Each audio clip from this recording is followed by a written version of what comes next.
तो इंडिविजुअल के residential status में क्या क्या पॉइंट्स थे?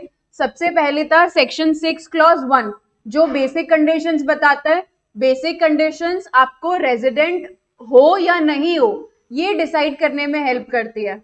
बेसिक कंडीशन है पहली, आप प्रीवियस ईयर में 182 days, and second basic condition है प्रीवियस में 60 प्लस 4 प्रीसीडिंग प्रीवियस ईयर्स में 365। दोनों में से एक भी कंडीशन फुलफिल करते हो तो आप रेजिडेंट बन जाओगे। ओके, इसके बाद रेजिडेंट बनने के बाद में नेक्स्ट स्टेप हमें क्या चेक करना है कि हम ऑर्डिनरी रेजिडेंट हैं या फिर नॉट ऑर्डिनरी। अच्छा, अगर आपने एक भी बेसिक फुलफिल नहीं करी तो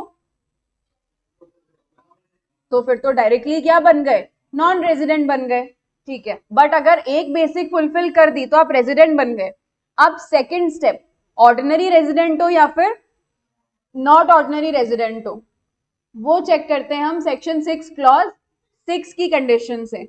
वो कंडीशंस क्या बोलती हैं?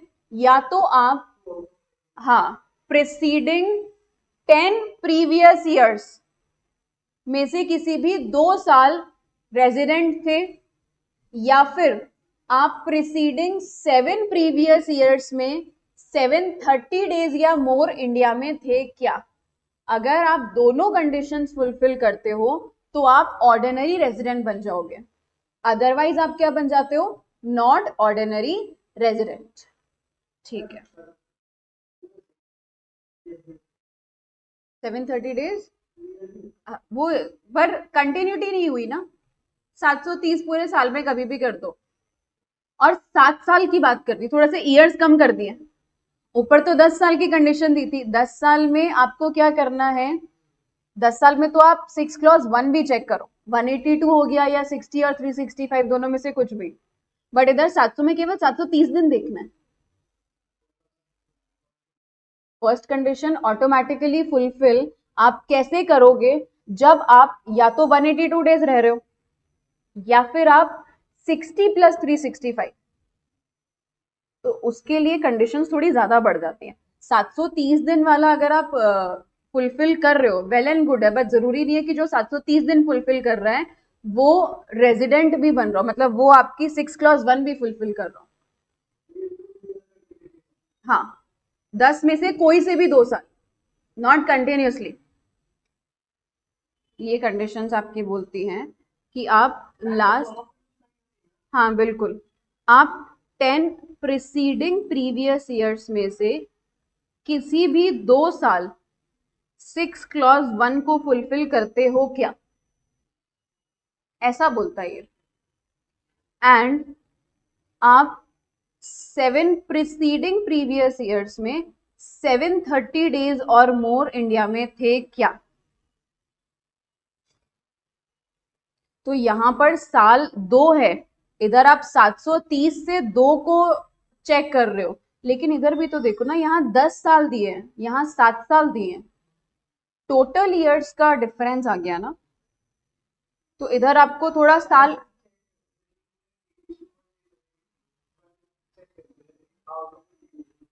6-1 से ही तो रेजिडेंट बनोगे।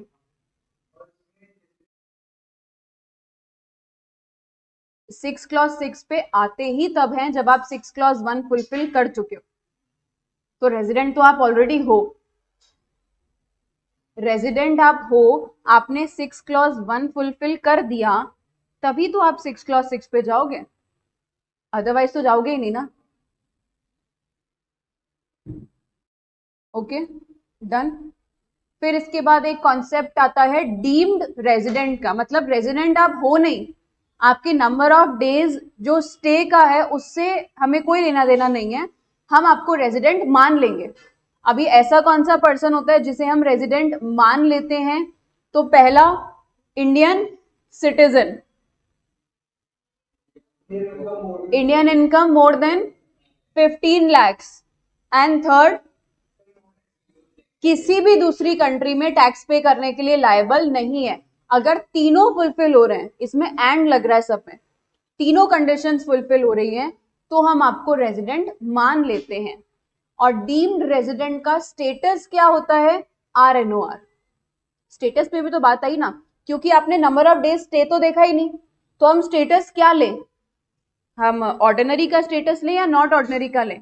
नंबर ऑफ डेज का स्टे तो आपने देखा ही नहीं, तो डीम्ड का हम स्टेटस हमेशा नॉट ऑर्डिनरी रेजिडेंट लेते हैं, RNOR। ठीक है, एक और सेकंड कैटेगरी का पर्सन होता है जिसका स्टेटस ऑलवेज RNOR होता है, कौन?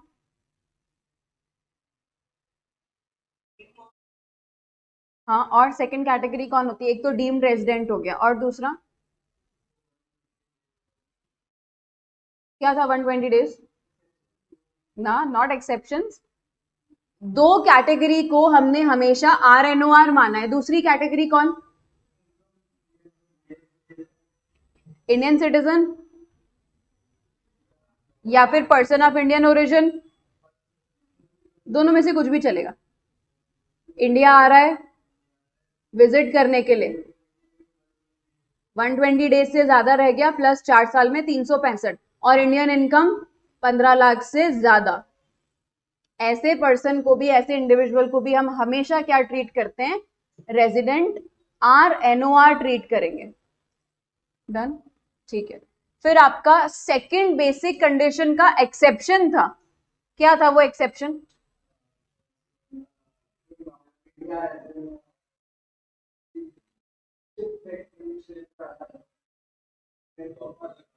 क्रू मेंबर, एम्प्लॉयमेंट, और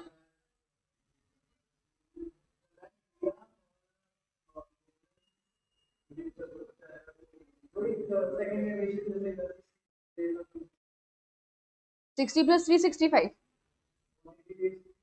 60 प्लस 365 का तो ये एक्सेप्शन है, तो इस पे 60 और 365 तो किसी भी केस में नहीं लगेगा। हाँ जी, लास्ट वाली सिचुएशन क्या थी? 120 plus 365 in 4 preceding previous years. मतलब आपके सेकंड बेसिक कंडीशन के एक्सेप्शंस होते हैं, person leaving India as a crew member of Indian ship, person leaving India as for employment outside India, and third Indian citizen और Indian origin, India आ रहा है visit के लिए, इंडियन इनकम 15 लाख से ज्यादा, उसके लिए हम प्रीवियस ईयर में स्टे देखते हैं 120 डेज और मोर, एंड 4 प्रीसीडिंग प्रीवियस ईयर्स में 365 डेज और मोर, वो हमेशा क्या होगा? RNOR। ये आपकी रेजिडेंशियल स्टेटस की कहानी थी इंडिविजुअल की, ये रेजिडेंशियल स्टेटस था इंडिविजुअल का। ठीक है, डन। अभी next, residential status of an HUF, Hindu undivided family. बाकी लोगों का रेजिडेंशियल स्टेटस बड़ा इजी है। ठीक है, तो HUF का रेजिडेंशियल स्टेटस देखो कैसे डिटरमाइन होता है। अच्छा, बाकियों का सेक्शन याद रखने की कोई जरूरत नहीं है, सेक्शन आपको कोशिश करो इंडिविजुअल का ही याद रहे। ठीक है, HUF के लिए क्या देखना है आपको? उसका इफेक्टिव मैनेजमेंट कहां से है। HUF के जो डेली अफेयर्स हैं, उसके जो daily time to time decision making है, वो कहां से मैनेज हो रहे हैं? HUF का इफेक्टिव मैनेजमेंट अगर इंडिया में है होली या पार्टली, तो HUF क्या बन जाएगा? रेजिडेंट। अदरवाइज क्या बन जाएगा? Non resident. जैसे फॉर एन एग्जाम्पल, HUF तो इंडिया का है, लोग तो इंडिया के हैं, ये परिवार इंडिया का है, लेकिन जो डिसीजंस लिए जाते हैं ना, क्योंकि कर्ता जो है ना वो सपोज कहां बैठा हुआ है? लंदन। मेजर डिसीजंस कौन लेगा? HUF के कर्ता ही लेगा, डिसीजन मेकिंग पावर कर्ता के पास होती है, कर्ता लंदन है, तो डिसीजन कहां से जा रहा है? प्लेस ऑफ इफेक्टिव मैनेजमेंट कहां है? लंदन, इंडिया में नहीं है, तो वो HUF सीधा सीधा क्या बन जाएगा? Non resident. इसमें और कोई कॉन्सेप्ट नहीं जाता, सबसे पहले आप रेजिडेंट या नॉन रेजिडेंट देख रहे हो। अगर इफेक्टिव मैनेजमेंट ही बाहर है ना, HUF non resident, effective management India में है, HUF रेजिडेंट। सबसे पहले आपको देखना है प्लेस ऑफ इफेक्टिव मैनेजमेंट। अब एक बार आप रेजिडेंट या नॉन रेजिडेंट बन गए, नॉन रेजिडेंट बन गए तो कहानी उधर ही खत्म। बट अगर आप रेजिडेंट बने हो तो फिर फर्दर चेक करते हैं ऑर्डिनरी हो या फिर नॉट ऑर्डिनरी हो। वो किस पे चेक करेंगे? कर्ता पे। कर्ता अगर 6 क्लॉज 6 की कंडीशंस, 6 क्लॉज 6 की कंडीशंस क्या थी? 730 इन 7 प्रीसीडिंग प्रीवियस ईयर्स एंड किसी भी 2 साल में 6 क्लॉज 1 फुलफिल करना चाहिए। तो कर्ता अगर एडिशनल फुलफिल कर रहा है तो HUF क्या बन जाएगा? Ordinary resident. अदरवाइज HUF क्या बन जाएगा? Not ordinary resident. सबसे पहले HUF के लिए देखोगे प्लेस ऑफ इफेक्टिव मैनेजमेंट। क्या place of effective management India में है? हाँ तो रेजिडेंट, ना तो नॉन रेजिडेंट। अगर place of effective management India में है और आप रेजिडेंट बन गए, फिर चेक करना है कर्ता के ऊपर, क्या कर्ता एडिशनल फुलफिल करता है? अगर कर रहा है दोनों तो HUF क्या बन जाएगा? Ordinary resident. कर्ता नहीं, HUF, HUF ordinary. Otherwise HUF क्या बन जाएगा? Not ordinary. अच्छा, कर्ता का स्टेटस डिटरमाइन कैसे होगा? कर्ता कर्ता का रेजिडेंशियल स्टेटस कैसे डिटरमाइन होगा?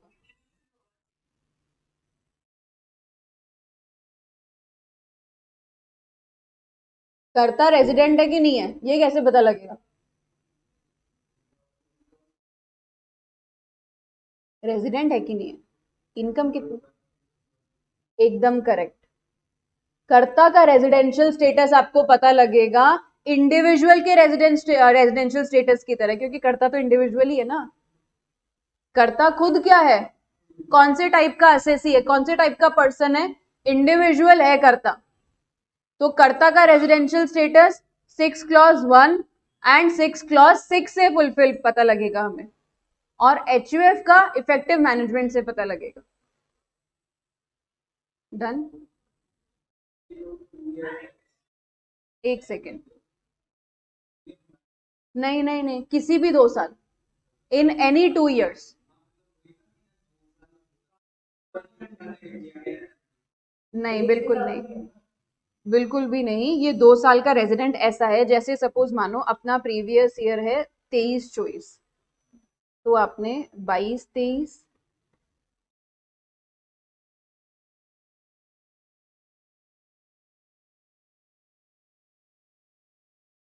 ठीक है, मान लो इतना ले लिया मैंने, ठीक है। अब मैं 21-22 में इंडिया में 190 डेज के लिए थी। इधर मैं इंडिया में टोटल थी सपोज 30 डेज के लिए। इधर इंडिया में बिल्कुल भी स्टे नहीं था, और इधर मैं इंडिया में थी 186 डेज के लिए। तो मैंने प्रीवियस 10 तो अभी पूरे करे भी नहीं है, विद इन 10 ईयर्स क्या मैं 182 से ज्यादा रह गई इंडिया में? हाँ बिल्कुल।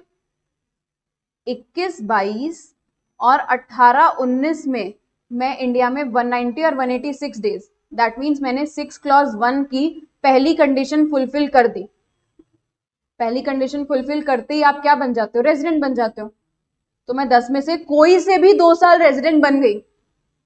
वो कहता है 2 साल कंटिन्यूटी नहीं होता है, किसी भी 2 साल।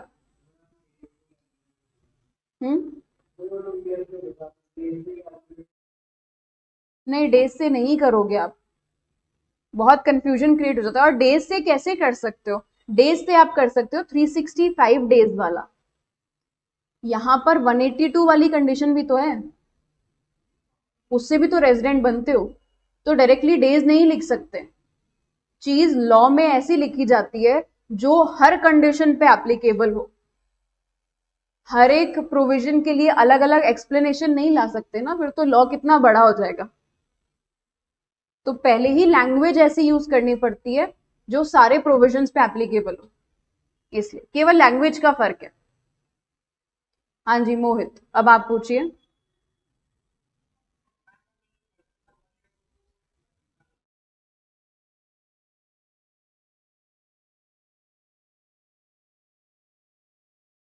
वो फिर प्लेस ऑफ इफेक्टिव मैनेजमेंट नहीं हुई ना। इफेक्टिव मैनेजमेंट बाहर थोड़ी ना है। प्लेस ऑफ इफेक्टिव मैनेजमेंट मतलब एक फिक्स्ड प्लेस, मतलब आपके जो डिसीजन मेकिंग, आपका जो ऑफिस है ना, वो किधर है? इंडिया के बाहर है।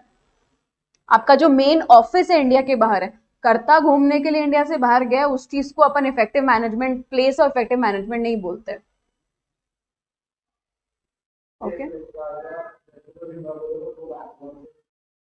तो प्लेस ऑफ इफेक्टिव मैनेजमेंट मतलब मेजर डिसीजंस कहाँ ले जाएंगे। और Flipkart is not an HUF, है ना, बाहर है। इफेक्टिव डिसीजंस, डिविडेंड कितना बांटना है, वो कहाँ से लिया जाएगा? वहां से। तो वो कौन सा हो गया आपका? उसका रेजिडेंशियल स्टेटस क्या माना जाएगा? Non resident.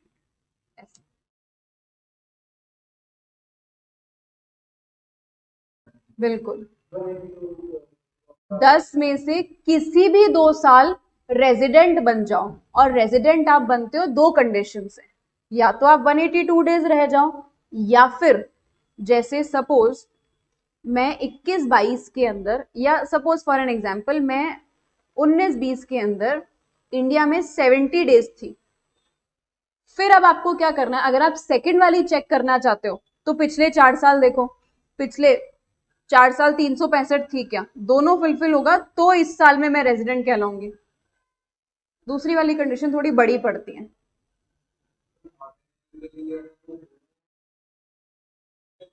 दोनों दोनों फुलफिल होनी चाहिए। बिल्कुल। 10 में से किसी भी 2 साल रेजिडेंट भी होने चाहिए हो, और 7 में से 730 दिन से ज्यादा इंडिया में रुकने भी चाहिए हो। दोनों फुलफिल होनी चाहिए। हाँ जी, और कोई डाउट, कोई सवाल? चलिए, तो फिर मतलब एचयूएफ का रेजिडेंशियल स्टेटस क्लियर एकदम। नेक्स्ट, अब बाकियों का तो बहुत आसान है। Residential status of firm, AOP, BOI, local authority, AJP, इन सब का सिमिलर है। कंट्रोल एंड मैनेजमेंट इंडिया में है तो रेजिडेंट, इंडिया से बाहर है तो नॉन रेजिडेंट। इन इंडिया नहीं, outside India. If control and management is situated outside India तो नॉन रेजिडेंट, बट अगर इंडिया में है तो रेजिडेंट। सिंपल। इनका तो बस ये, क्योंकि इनके केस में कोई इंडिविजुअल नहीं होता ना भाई, आपको इन सब के लिए सेपरेट रजिस्ट्रेशन चाहिए होता है। तो जहां वो पर्टिकुलर बॉडी, मतलब जहां आपकी फर्म रजिस्टर्ड है, वही control of effective management control वही होगा। एओपी के लिए भी अलग से रजिस्ट्रेशन, बीओआई के लिए भी, लोकल अथॉरिटी तो होती ही रजिस्टर्ड है, रजिस्टर्ड बॉडी है। एंड एजेपी ऑल्सो, आज जैसे institute of cost accountants of India है, तो वो इंडिया में ही तो रजिस्टर्ड है सारे, क्योंकि इंस्टीट्यूट कहाँ का है? इंडिया का, एक स्टैट्यूटरी बॉडी से बना है। उसके इफेक्टिव जो डिसीजंस हैं, कंट्रोल एंड मैनेजमेंट है, वो कहाँ लाई करता है? इंडिया में लाई करता है। तो आईसीएमएआई क्या हो गया? रेजिडेंट। वेयरएज अगर अपन बात करें, आप दूसरा कोई कोर्स की बात करो, जैसे अपन एसीसीए की बात करते हैं। ACCA is a global accounting course, है ना। एसोसिएट्स ऑफ चार्टर्ड ऐसा करके कुछ होता है, मुझे पूरा याद नहीं। Association of certified chartered accountants, मतलब बाहर का सीए। इंडिया का सीए नहीं होता, ये ग्लोबल सीए होता है, 180 समथिंग कंट्रीज में रिकॉग्नाइज ऐसा करके। तो एसीसीए की जो बॉडी है वो इंडिया में रजिस्टर्ड नहीं है, इंडिया के बाहर है। तो ये ऑटोमेटिकली क्या हो गई? इंडिया के लिए नॉन रेजिडेंट, क्योंकि इसका control and management outside India situated है। बिल्कुल, सीएफए भी बाहर का है, चार्टर्ड फाइनेंशियल एनालिस्ट बाहर। हाँ, सबकी फीस डॉलर्स में ही जाती है। आप जितने भी बाहर के कोर्सेज देखोगे ना इंडिया के बाहर के, उनकी सबकी फीस उनके कन्वर्टेबल फॉरेन एक्सचेंज में ही जाएगी। चलिए next, last, residential status of company. Company के केस में Indian company always resident. Bharat की कंपनी, रिलायंस भारत की कंपनी है ना, इंडियन कंपनी है ना, ऑलवेज रेजिडेंट। अब इंडियन कंपनी किसको बोलते हैं? ऐसी कंपनी जो कंपनीज एक्ट 2013 में रजिस्टर्ड है, जिसका रजिस्टर्ड ऑफिस इंडिया में है, उसको इंडियन कंपनी बोला जाएगा। वो कंपनी ऑलवेज क्या होगी? Resident, always resident. ठीक है, डिसीजन चाहे कहीं से भी हो, आज रिलायंस का इफेक्टिव डिसीजन कहीं से भी हो, रिलायंस रजिस्टर्ड है कंपनीज एक्ट 2013 में, तो वो ऑलवेज रेजिडेंट कहलाएगी। ठीक है, और अदर कंपनी का हम देखेंगे कि प्लेस ऑफ इफेक्टिव मैनेजमेंट कहां पर है। अगर place of effective management India में है तो रेजिडेंट, अदरवाइज नॉन रेजिडेंट। ठीक है, हाँ, अब इसमें अगर आप फ्लिपकार्ट की बात करो तो फ्लिपकार्ट वैसे तो बाहर की कंपनी है, इंडियन कंपनी नहीं है, लेकिन हाँ, उसका जो कंपनी है वो इंडिया की कंपनी नहीं है, लेकिन अब जो इसका रजिस्टर्ड ऑफिस जो आप बैंगलोर में बात कर रहे हो, ठीक है, तो मतलब बैंगलोर वाले ऑफिस को पूरे पूरे राइट्स दे रखे हैं कि आप सारे डिसीजंस ले सकते हो। तो दैट मीन्स फ्लिपकार्ट को इंडिया में टैक्स पे करना है, इस हिसाब से वो क्या बन गई? इंडिया की रेजिडेंट बन गई। और जेन्युइन सी बात है ना, आप इंडिया में आकर के ऑफिस डाल रहे हो, इंडिया में काम कर रहे हो, आप केवल एक इस बात पे कि आप इंडिया में, आपकी कंपनी इंडिया के एक्ट में रजिस्टर्ड नहीं है, हम आपको रेजिडेंट ही नहीं बोले, कितना सारा टैक्स फिर तो वो बचा करके ले जाएंगे। यहाँ कमा रहे हैं, सारी चीजें यहाँ हैं, तो इसीलिए बोल दिया place of effective management. Effective management India में है, रेजिडेंट, नहीं तो नॉन रेजिडेंट। इंडिया में ही नहीं है, इंडिया से कोई लेना देना ही नहीं है इसका मतलब, तो आप सीधा सीधा नॉन रेजिडेंट। जैसे अभी तक टेस्ला इंडिया में आई नहीं है ना, तो उसका इफेक्टिव मैनेजमेंट वगैरह सब कहाँ है?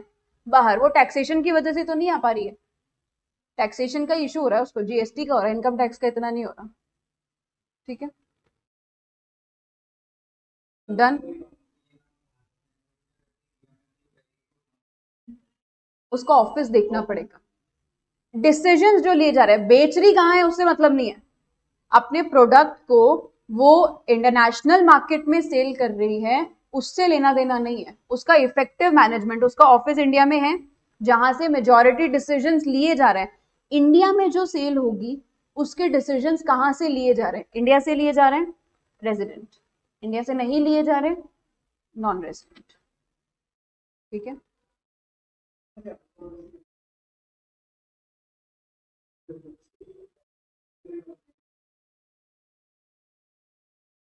वॉलमार्ट, वॉलमार्ट इंटरनल कुछ इश्यूज होते हैं इनके, क्या प्रॉब्लम थी इनको पता नहीं क्या। वैसे तो बहुत सारी चीजों को बैन कर रखा है, पबजी भी तो बैन है। अरे वो आ गया जो आ गया, वो तो बात अलग है, बाकी बहुत सारी चीजें ड्यू टू सेफ्टी और किस, सब्सिडरी के रूल्स अलग है, सब्सिडरी ने अपने अलग रूल्स बना रखे हैं ना, उसके रूल्स एंड रेगुलेशंस ऐसे हैं जो इंडिया को सूट हो रहे हैं, सुटेबल है इंडिया के लॉज के अकॉर्डिंग, तो अलाउ कर रखा है। इसीलिए तो होल्डिंग और सब्सिडरी का कॉन्सेप्ट आता है। अब अपनी सब्सिडरीज बनाओ जिसपे आप थोड़े से रूल्स रेगुलेशंस चेंज कर दो, तो आपका स्कोप वाइड हो जाता है। ठीक है, ओके, हाँ जी। एक क्विक ग्लैंस फटाफट से रेजिडेंशियल स्टेटस का, अंकिता। बिल्कुल एकदम फटाफट, कोई इनडेप्थ नहीं बताना किसी का भी, लेकिन बताना सबका है, पूरे 7 टाइप के एसएससीज का रेजिडेंशियल स्टेटस।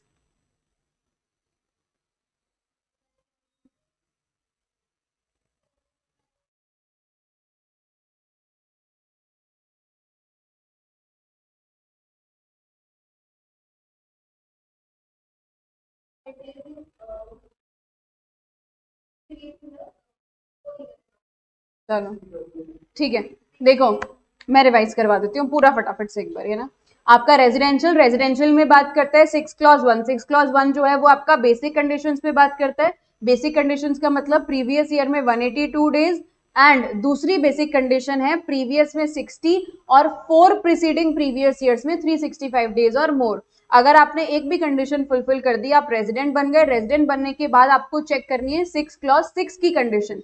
6 क्लॉज 6 की कंडीशन बोलती है एडिशनल कंडीशन। एडिशनल कंडीशन होती है या तो आप पिछले 10 में से कोई से 2 साल रेजिडेंट थे या फिर आप पिछले 7 में से 730 दिन इंडिया में थे। दोनों फुलफिल करोगे तो ऑर्डिनरी रेजिडेंट बनोगे, नहीं तो नॉट ऑर्डिनरी रेजिडेंट बनोगे। अभी जो बेसिक कंडीशन पड़ी उसमें सेकंड बेसिक कंडीशन यानी कि 60 दिन, 60 दिन का एक्सेप्शन होता है। 3 एक्सेप्शन होते हैं, इंडिया के बाहर गए हो क्रू मेंबर, इंडिया के बाहर गए हो नौकरी करने के लिए, इंडिया के हो, इंडिया में आए हो विजिट करने के लिए, इंडियन इनकम 15 लाख से ज्यादा, तो आप पे 60 की जगह 120 डेज का स्टे एप्लीकेबल होगा। फिर एक कॉन्सेप्ट आता है डीम्ड रेजिडेंट का। आप इंडियन सिटीजन हो, इंडियन इनकम 15 लाख से ज्यादा, आपको किसी भी और कंट्री में टैक्स पे नहीं करना, इंडिया आपका स्वागत करेगी, इंडिया में टैक्स पे कर दो। Section 6 clause 1A deemed resident. Deemed resident को ऑलवेज RNOR ट्रीट करा जाता है। एंड सेकेंड वाला RNOR कौन होता है? Indian citizen, person of Indian origin, India visit के लिए आ रहा है, इंडियन इनकम 15 लाख से ज्यादा हो गई और प्रीवियस ईयर में stay 120 days, 4 preceding previous years में स्टे 365 डेज और मोर। ये इंडिविजुअल का रेजिडेंशियल स्टेटस था। इसके बाद बात करते हैं HUF। HUF के लिए आप सबसे पहले देखोगे place of effective management. Place of effective management India में है तो HUF क्या बन जाएगा? रेजिडेंट। इंडिया के बाहर है तो HUF नॉन रेजिडेंट। अब बात करो ऑर्डिनरी। ऑर्डिनरी के लिए आपको कर्ता को देखना है, कर्ता एडिशनल फुलफिल कर रहा है तो HUF ordinary, otherwise HUF not ordinary. फिर बात करते हैं हम firm, AOP, BOI, local authority, AJP। Control and management India resident, outside India non resident. Then company, Indian company always resident. Foreign company place of effective management India में है तो resident, otherwise non resident. Done, इतनी चीज clear हुई? तो ये हमारा residential 120 days वाला कॉन्सेप्ट ये है कि आप, हाँ देखो 120 डेज वाला मैं एक कॉन्सेप्ट आपको बताती हूँ। आप पर्सन ऑफ इंडियन ओरिजिन हो या फिर आप इंडियन सिटीजन हो, प्लस आप इंडिया आ रहे हो विजिट के लिए, प्लस आपकी इंडियन इनकम 15 लाख से ज्यादा है, प्लस आप प्रीवियस ईयर में 120 days and 4 preceding previous years में 365 डेज और मोर इंडिया में थे। अगर ये सारी फुलफिल करते हो तो आप ऑलवेज क्या कहलाओगे? RNOR। अभी इसी में से एक कॉन्सेप्ट निकलता है डीम्ड रेजिडेंट का। डीम्ड रेजिडेंट के लिए बस ये 120 वाली कंडीशन नहीं लगती है। डीम्ड रेजिडेंट के लिए क्या लगता है? Indian citizen, Indian income greater than 15 lakhs plus not liable to pay tax in any other country।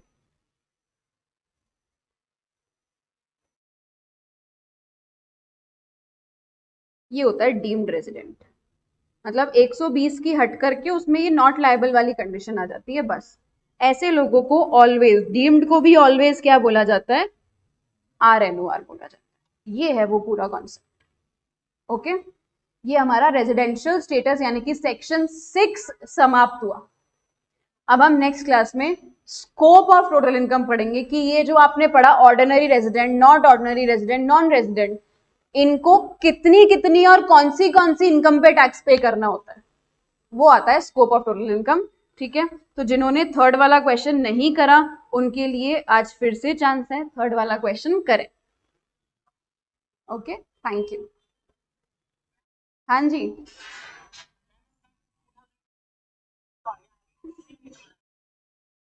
आगे क्वेश्चन ही नहीं समझ में आ रहा।